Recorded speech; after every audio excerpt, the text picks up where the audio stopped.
Don't forget to subscribe. गहरे नीचे चमकदार मरजान के झील के नीचे एक खूबसूरत छोटी मछली रहती थी जिसका नाम लोना था। लोना एक चमकदार चांदनी की तरह चमकती हुई चांदी की मछली थी। इसे मरजानों में तैरना और बुलबुलों में खेलना बहुत पसंद था। उसके पुरकशिश रंग नहीं थे। झील में मुख्तलिफ रंगों की मछलियां थीं। वो दूसरे मछलियों के रंगों की तारीफ करती और चाहती थी कि इसके भी इतने रंगीन हों। एक दिन जब लोना समुद्री काई के बाग में तैर रही थी, उसने करीब ही दो जोकर मछलियों की सरगोशियां सुने। क्या तुमने कौस कज़ा का मोती के बारे में सुना है? एक जोकर मछली ने पूछा। जी हाँ, दूसरी ने जोश से जवाब दिया। जो भी इसे तलाश करेगा उसे समंदर के सबसे खूबसूरत रंग मिलेंगे। लोना का दिल खुशी से धड़कने लगा। अगर मैं कौस कज़ा का मोती तलाश करूं तो मैं आखिरकार उन रंगों को हासिल कर सकूंगी जो मैं हमेशा चाहती थी।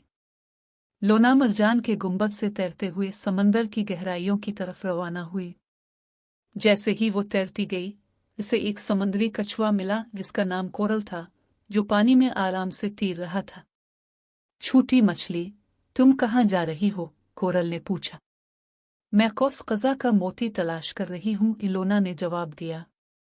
मैं दूसरे मछलियों की तरह रंगीन बनना चाहती हूँ। कोरल ने सर हिलाया। आह, कौस कज़ा का मोती। ये पुरस्कार गहरी में है, लेकिन ख्याल रखना, ये एक तवील सफ़र है और तुम्हें चैलेंजेस का सामना करना होगा। लेकिन मैं तुम्हारी मदद करने के लिए तैयार हूँ। मेरे पीछे आओ। लोना तारीक गारों और लहरों के बीच से गुजरती हुई गहराई में पहुंच गई।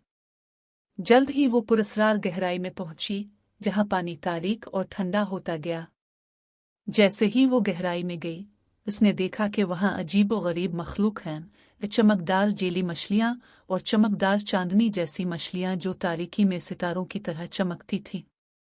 लेकिन जल्द ही लोना को अपनी पहली चैलेंज का सामना करना पड़ा, एक बड़ी घूमती हुई तूफानी लहरें।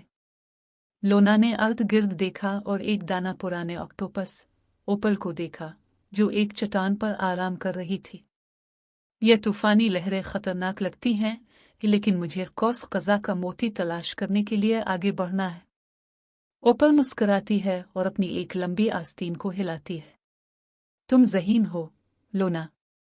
लहरों के खिलाफ लड़ने की बजाय अपने फायदे के लिए उन्हें इस्तेमाल करो।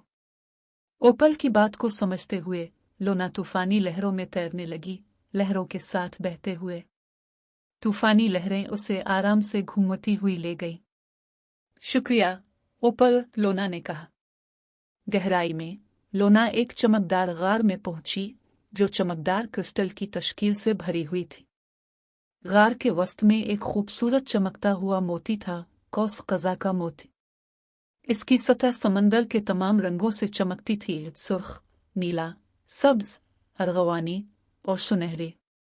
लोना ने आहिस्ता आहिस्ता मोती की तरफ तैरते हुए अपनी आंखें खोलीं। इसके दिल में खुशी की लहर दौड़ गई। जैसे ही इसने आहिस्ता से इस पर अपनी पंख को छुआ, मोती चमकने लगा और एक नम आवाज गार में गूंजने लगी। लोना, तुम खूबसूरती की तलाश में हो, लेकिन सच्ची खूबसूरती अंदर से आती है। क्योंकि तुमने साबित कर दिया कि तुम्हारा दिल उन रंगों की तरह चमकता है। कौस कज़ा का मोती अब तुम्हारा है।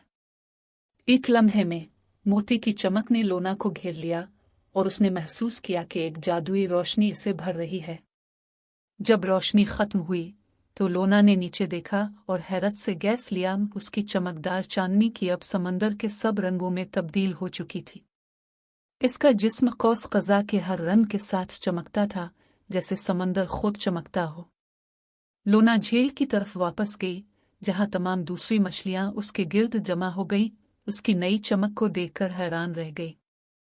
तुम हम सबसे ज्यादा रंगीन हो, एक पफरफ्श ने कहा। लोना मुस्कुराई, लेकिन इसे कौस कज़ा के मोती की बात याद आई। शुक्रिया, सब, इसने कहा, लेकिन जो मुझे सबसे ज्यादा खुश करता है वो ये है कि सच्ची खूबसूरती हिम्मत, मेहरबानी और रास्ते में दूसरों की मदद करने में होती है।